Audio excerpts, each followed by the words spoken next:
When I was a kid, I had no dreams. Well, I had aspirations, but I had no dreams. You know those things, those little stories that play in your head when you're sleeping during the night? I never had those. I remember someone even asking me, they were like, "You dream, right?" I was like, "Well, yeah, I've dreamt before. I had a dream." They're like, "Don't steal his valor." I'm like, "Sorry, I forgot that was copyright infringement, the thing I just said." But I didn't dream very much, but I had a little bit of dreams. I dabbled, right? It's kind of like, when you play a sport a little bit and then you can kind of talk about it, but then if someone's like, "Hey, you want to come play with us? We're going to be playing in the field in the local park." It's like, I don't know that much about it. I know enough to be conversational, but if you start getting the weeds about it, I'll be like, this isn't my spot. That's how I felt about dreams. I knew enough to be like, yeah, I get kind of how that goes, but I don't really know the deep, dark depths of dreaming. And then there's those freaks, right? Where they're like, "You ever lucid dream?" And it's like when you get to be an active participant in your dream. I was like, no, it's pretty much a roller coaster for me. I just kind of strap in and then it takes me where I go. Sometimes it feels like I'm about to fall out and then I'm going to have to participate myself. But for the most part, I'm a spectator to the sport. And so I didn't have very many of those dreams, but I had some. And they were usually pleasant, right? Well, then when I went to college, I started having a fuck ton of dreams, right? As a child, I probably had, 4 or 5 dreams, a handful at most. But when I went to college, I started having a lot of dreams.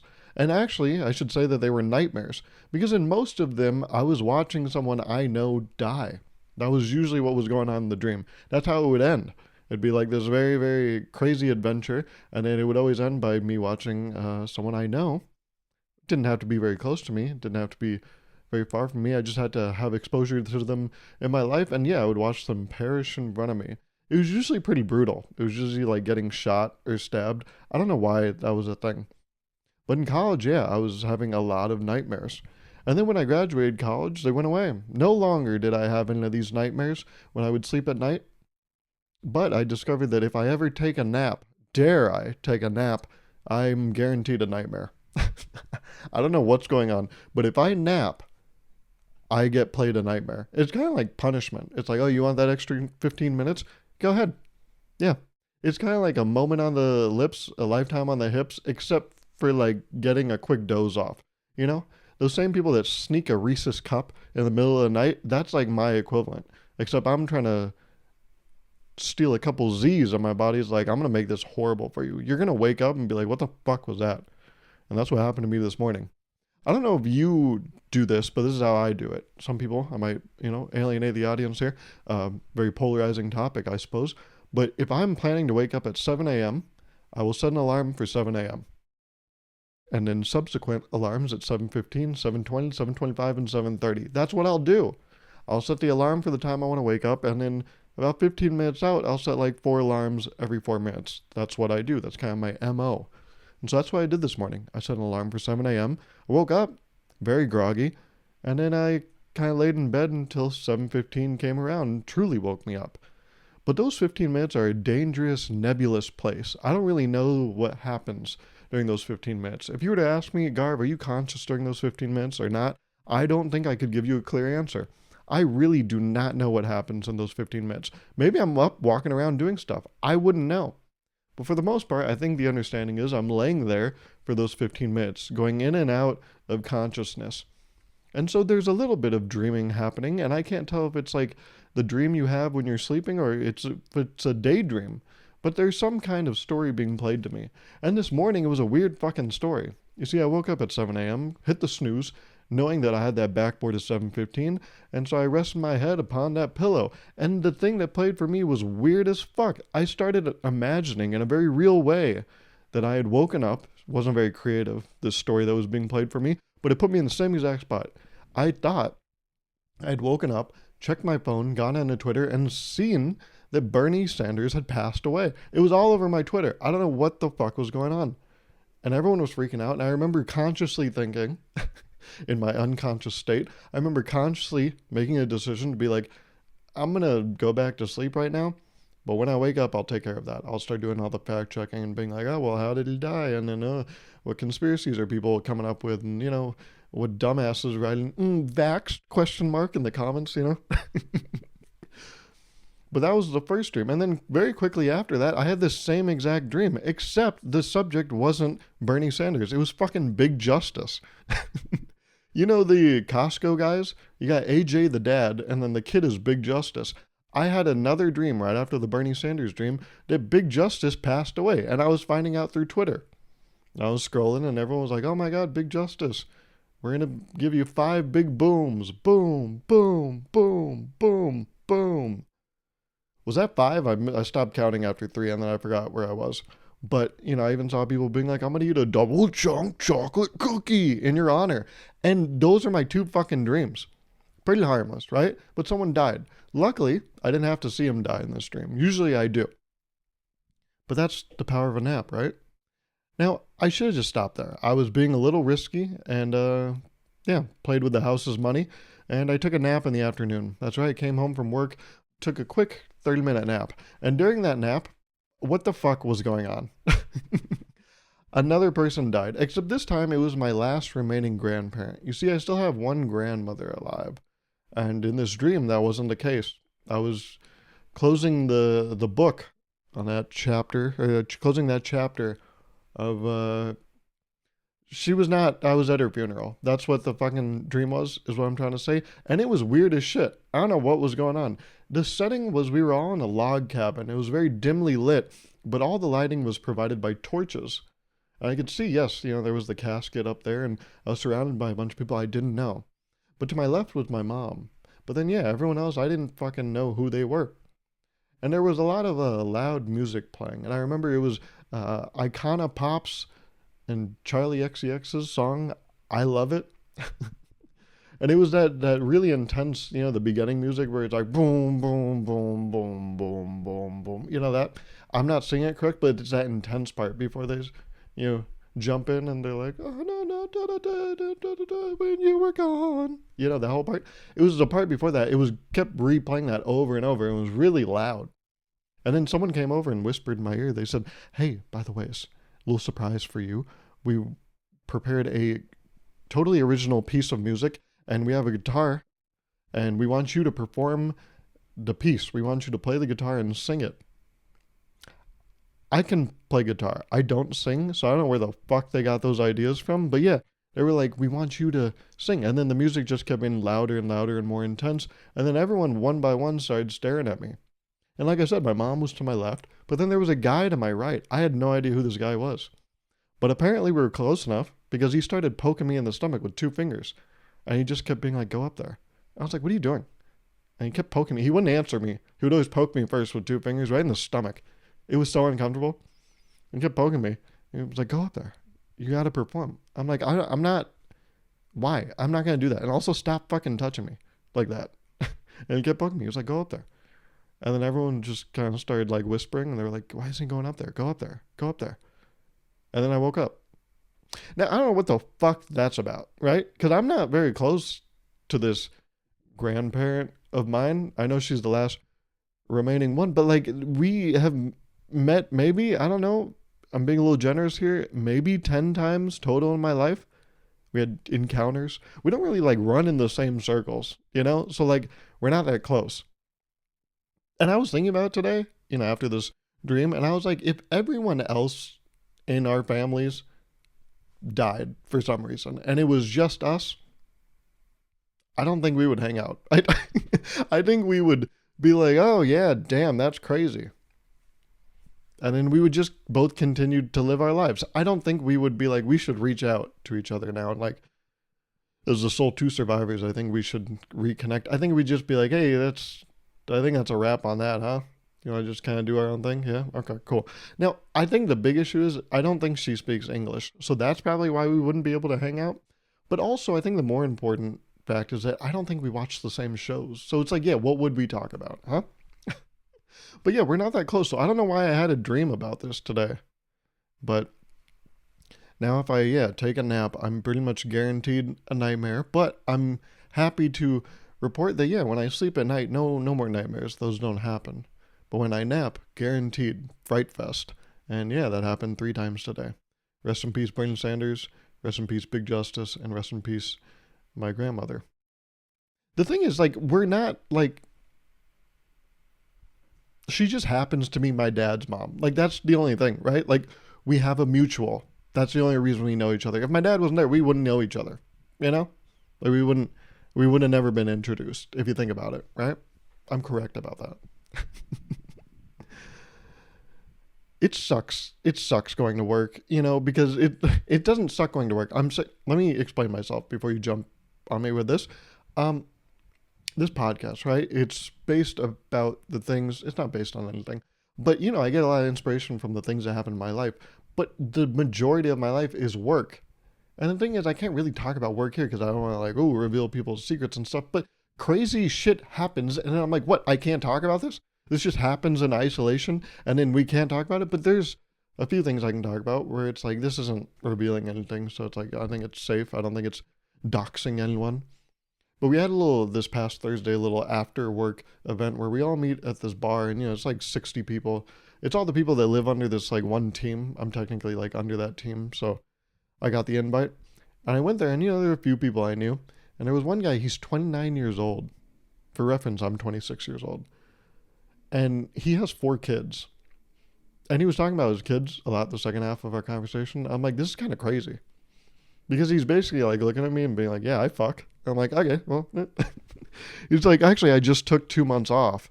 And now I'm back. I'm trying to get back in the swing of things because I've been swinging that thing the past 4 years. But no, trying to get back to it. And it's weird to hear him just be like, yeah, 4 kids, because it's just him being like, no, I fuck. Like, there's also someone, by the way, as I'm married, there's someone that dedicated the rest of their lives to be like, yeah, I'll fuck you. Mm-hmm.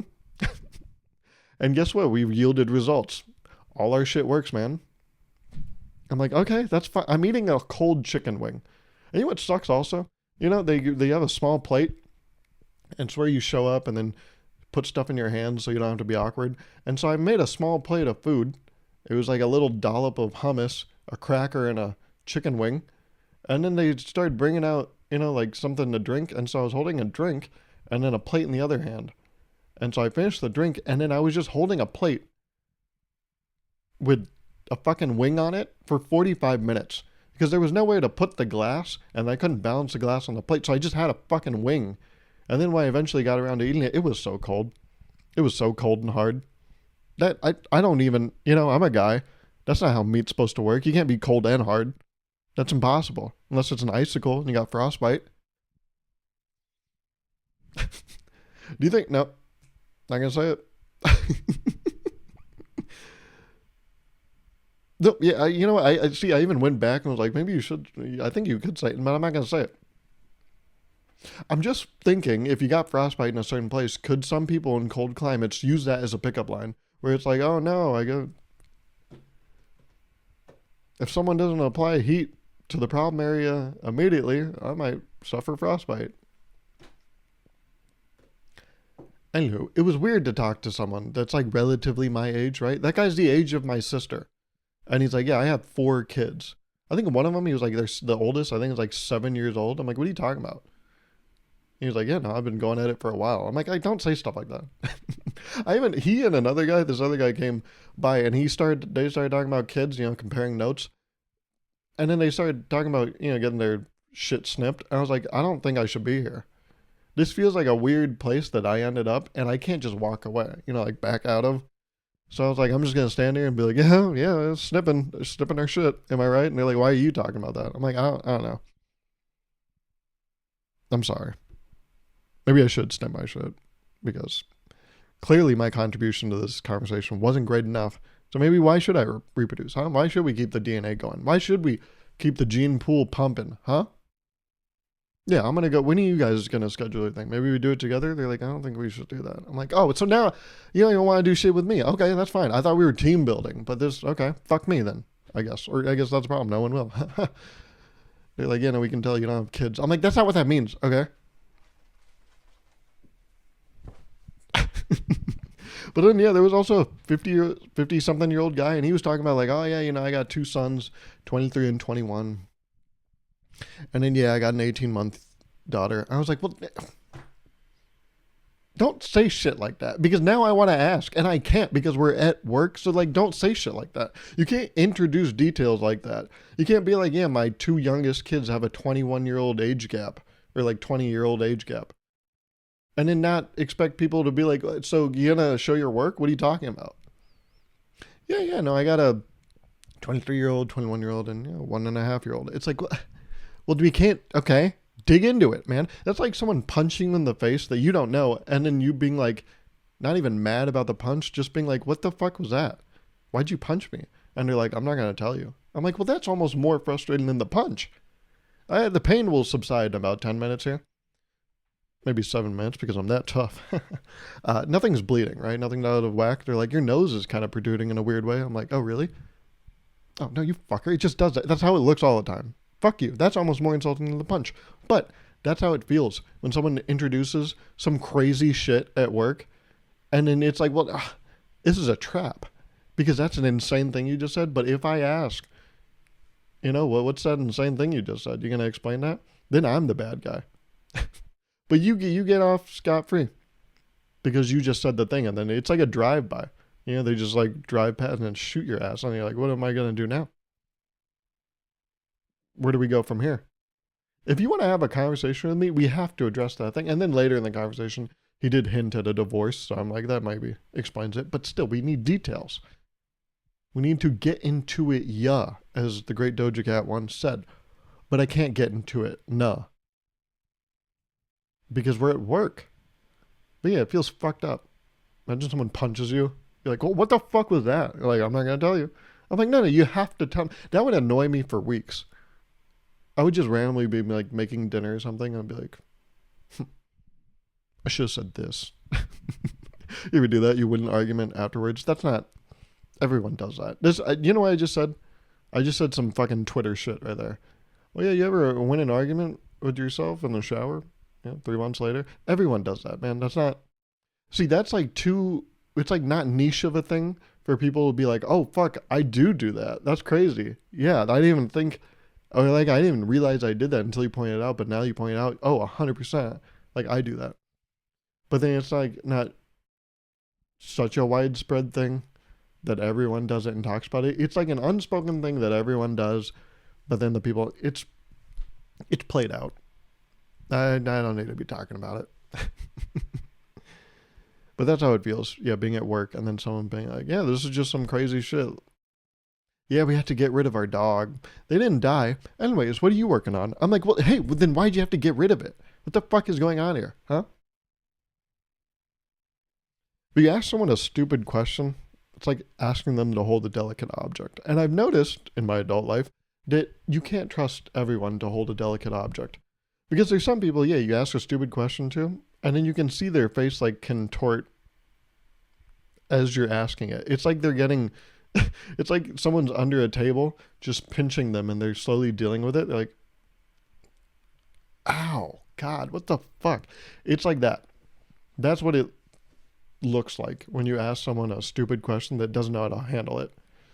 Because then, they could throw it right back at you. You ever ask someone a stupid question and then they're like, what? I'm like, sorry, I'll go, where's the nearest highway? I'll go stand in traffic. How about that? Would that make everyone happy? Would that please the council? Would that kind of make things copacetic, huh?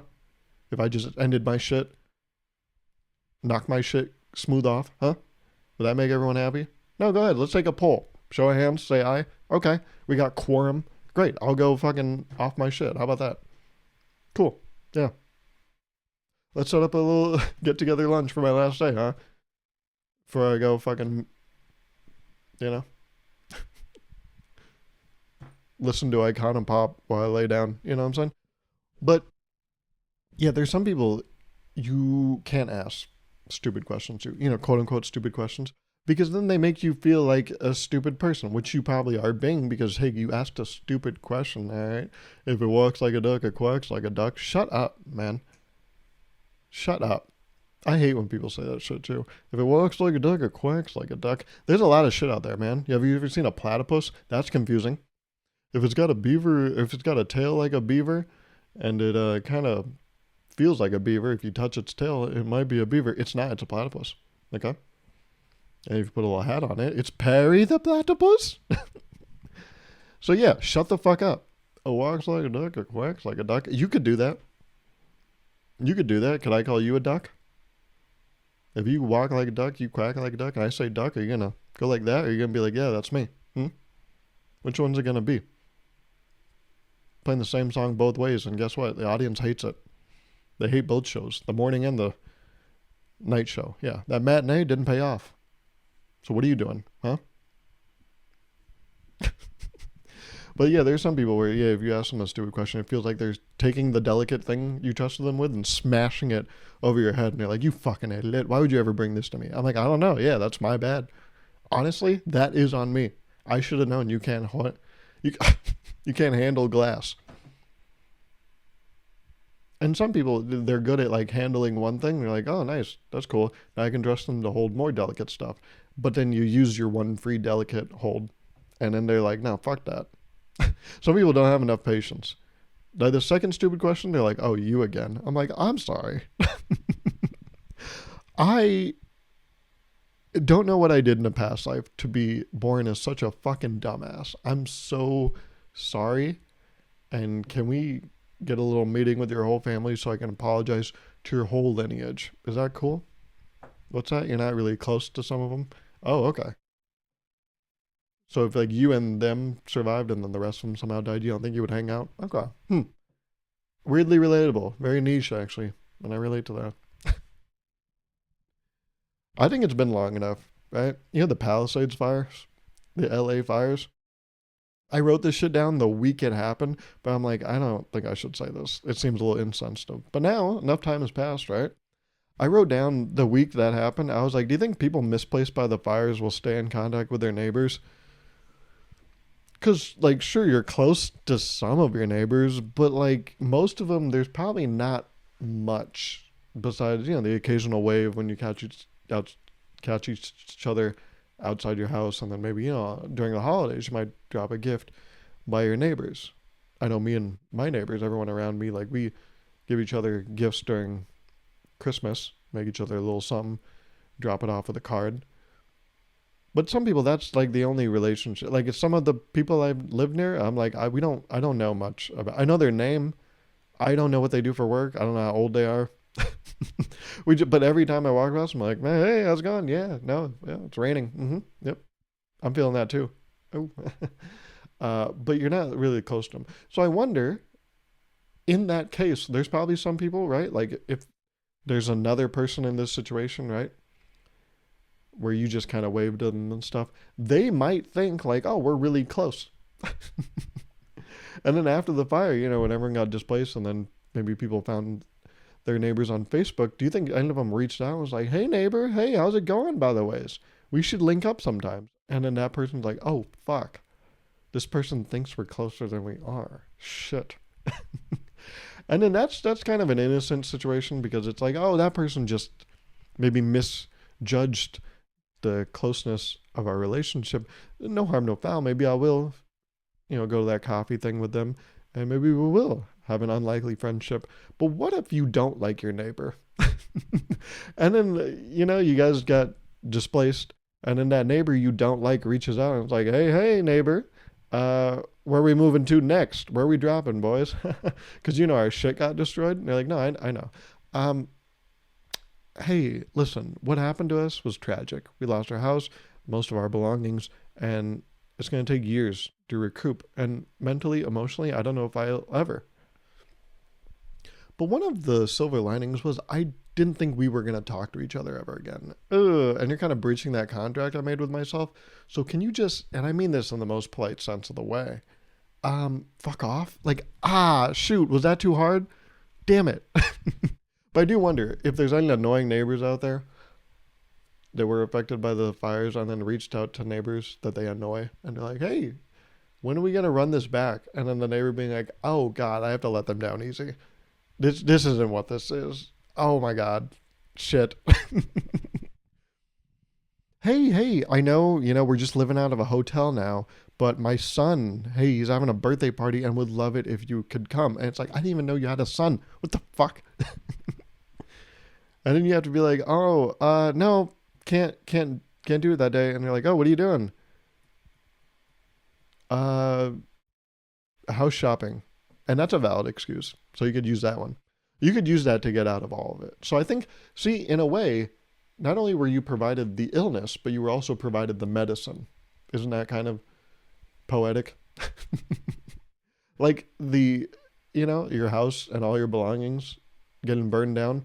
That's the worst thing ever. But then you can also just use that to tell your neighbor, I'm busy all the time because I'm trying to fix that. So that's nice in a way, if you think about it. One other thing that's real nice is this podcast. When it reaches more people, it's funny. Okay.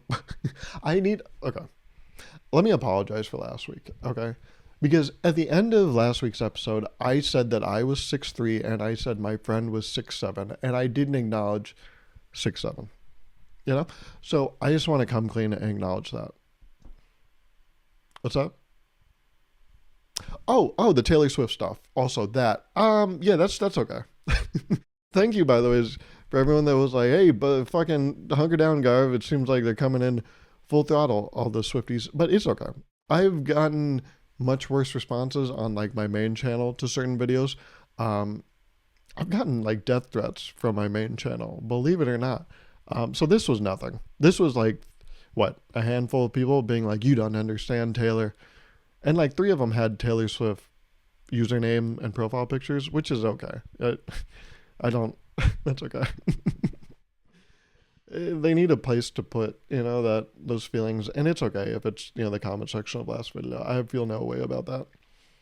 But it's funny because it reminded me, I wrote this point down in my notes like months ago. Like we're talking like January, I think. And I wrote a note and I said, when this podcast reaches more people, 95% of the comments are good. And 5% are along the lines of, give me one good reason I shouldn't smite you where you stand, asshole. But also, yes, I watched the whole thing. That's another thing that happens. Whenever my podcast gets shown to more people, the people that fucking hate it, which is just a small amount of people, are always like very vocal. But then they're also like telling on themselves because they're like, no, but I also watched the whole thing. Some people that are like, yo, what the fuck was this? They'll like reference something I talked about at the end of the episode. And I'll be like, well, so you watched the whole thing. And they're like, well, yeah, but I didn't like it. I'm like, well, that's fine. I know I told that story, right? Months ago. There was that guy I used to work with. And then he found out I had a YouTube channel. And then he watched a video of mine in front of me. And then he, got to the end of it. And then he turned to me. He was like, that wasn't interesting. I was like, okay. But you watched the whole thing? He was like, yeah, because I wanted to know what was going to happen. I was like, yeah, so you were interested. Fucking put it together, okay? Media literacy is an all-time low. But I do feel for the Swifties.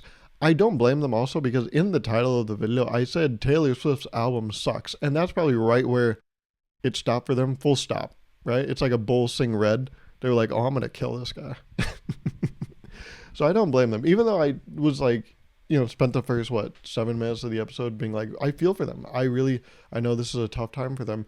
That didn't stop them. And I don't blame them because the title of the episode was like, oh yeah, this shit sucks. I don't think it sucks. I haven't even listened to it. But when they saw that, they were like, I'm going to kill this guy. But it's okay. I don't blame them. No worries. And I don't want you to be worried either because you were like, oh, Garv, are you gonna give a song recommendation this week? Babe, I've been giving one every week. Except that one week. I forgot to. But besides that, right? Besides the bad stuff, there's good stuff. You ever think about that? Yeah. But actually, I'm kind of projecting because I haven't really found a new song to listen to this week. But Spotify's been throwing a fuck ton of Olivia Dean's music at me, which is not a problem. I invite it. I welcome it. And so I really like her 2023 hit, Dive, which it feels ridiculous telling you that, oh, I've been listening to Dive, as if I'm like putting you on. That shit has 205 million streams on Spotify. So whatever, you probably heard it. But with the popularity and all the talk around her song, Man I Need, I think people are going back and getting exposed to her older discography, and I fall into that category.